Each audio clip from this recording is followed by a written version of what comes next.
السلام عليكم ورحمة الله وبركاته. اللهم صل وسلم وبارك على سيدنا محمد وعلى آله وصحبه أجمعين. ازيكم يا أحلى متابعين في الدنيا كلها، يا رب تكونوا بخير. كل سنة وانتم طيبين طبعا قبل أي حاجة. ويا رب كده يجعلها سنة سعيدة علينا وعليكم وعلى العالم كله. اللهم آمين يا رب العالمين، ويرفع عننا الوباء والبلاء والغلاء دوت، وينصر اخواتنا في فلسطين ان شاء الله، ويعفو عنهم اللي هم فيه يا رب، وتبقى سنه كده خاليه من اي امراض واي تعب واي حزن واي فراق، تبقى كلها سعاده يا رب. وكل حد كان بيتمنى حاجه يحققها في 2023 وما تحققتش لظروف طبعا تبقى خارجه عن ارادته او حاجه بتاعت ربنا، ان شاء الله ان شاء الله ربنا يقدره ويقف معانا ويحقق، كل واحد يحقق كل اللي هو عايزه، وكل اللي بنتمناه نحققه بأمر الله، وتبقى كده سنة كلها سعد وفرح وكل حاجة حلوة يا رب. النهارده انا جايبه لكم كده روتيني من السوق. نزلت السوق، رحت وديت ابني الامتحان وما رحتش الشغل طبعا، انتوا عارفين النهارده اجازه، فرحت جايه قلت استغل بقى وانا جايه كده الصبح هروح السوق، مش هجيب من المحلات اللي جنب البيت عندي، لا هروح السوق. كنا لسه بدري طبعا، كانت الساعه 8 الصبح. وديته الامتحان بتاعه من 8، يا رب يوفقه ربنا هو واخواته واولادكم وكل الطلبه والطالبات، اللي هم امين يا رب العالمين. جعل كده الامتحانات تكون سهله عليهم كلهم.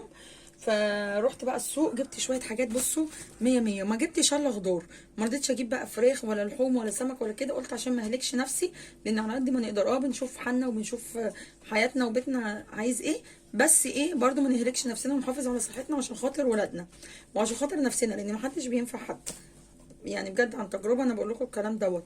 يلا بقى يا سوسه اخش في الموضوع، بس الاول قبل ما اوريكم انا جبت ايه في الشنطه العملاقه ديت. جبت حاجات من السوق تحفه، والاسعار جامده جدا الحمد لله، حلوه قوي، كانت هينه. ساعه الصبحيه بقى وكده، والحاجه طازه وتحفه.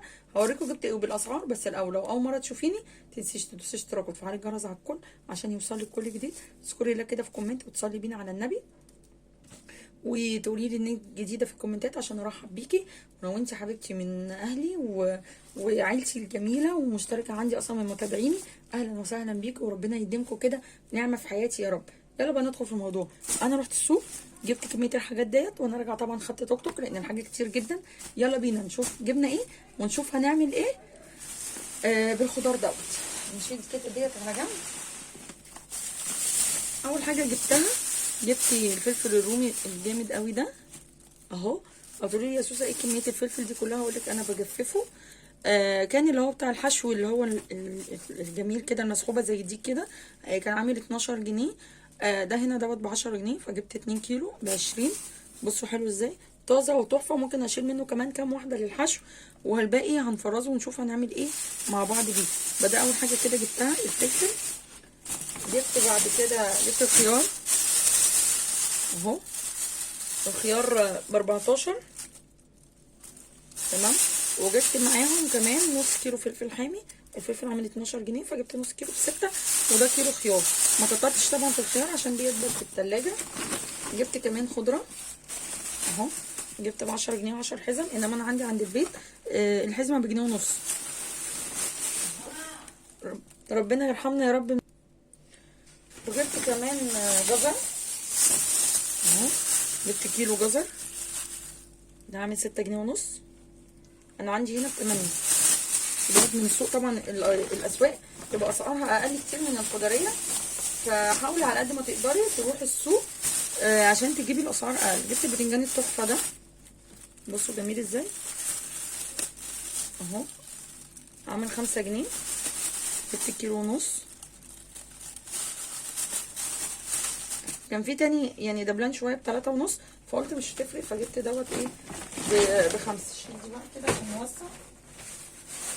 جبت البصل، طبعا احنا عارفين اسعاره نار، فجبت دوت كده اهو، ال2 كيلو ب25، يعني كبير شويه، وهنشوف هنعمل ايه بيه دلوقتي مع بعض. انا كترت شويه في الخضار ليه؟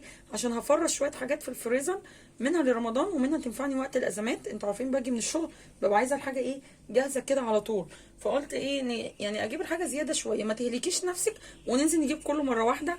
طب ما انا هتعب، يعني لما اجيب 10 كيلو بسله مثلا مره واحده، اجيب 20 كيلو بطاطس، 20 كيلو بصل، طب ما انت هعملهم ازاي واتعب؟ انما لما تجيبي في كل مره نشيل كيسين منها، هتبقي انت كده كده ما تعبتيش، ما تعبتيش نفسك، ومنها كمان مليتي الفريزر بتاعك بالخير وخزنتي وفرستي رمضان. كل سنه وانتم طيبين. خلاص على الابواب ان شاء الله. ربنا يا رب يجعله رمضان سعيد وكريم وكله خير يا رب، اللهم امين يا رب العالمين. جبت كمان هنا بسله بتاع دوت فاصوليا. ما جبتش بسله لقيتها فاضيه مش حلوه فما جبتش اهو. جبت فاصوليا، ده الكيلو ب10 جنيه. جبت كيلو ونص ب15. بصوا طازه وتحفه ازاي. وجبت كمان السكر. طبعا احنا عارفين ازمه السكر اللي احنا فيها، فالسكر دوت اللي هو بالبطاقه، الكيس ب27. دول كيسين ببطاقه ماما، انا جبتهم هي قالت لي هاتيهم وخديهم. انا كنت جايبه ببطاقتي انا عشان هي نفر واحد عليها كيس واحد، من نفر ل3 كيس واحد، ومن فوق ال3 ليكي كيسين. فعند ماما اللهم بارك احنا 4 تنفار في البطاقه فلينا كيسين، فقالت لي هاتيه. جبتهم، ده الواحد ب27. جبت 2 اهو من الجمعيه.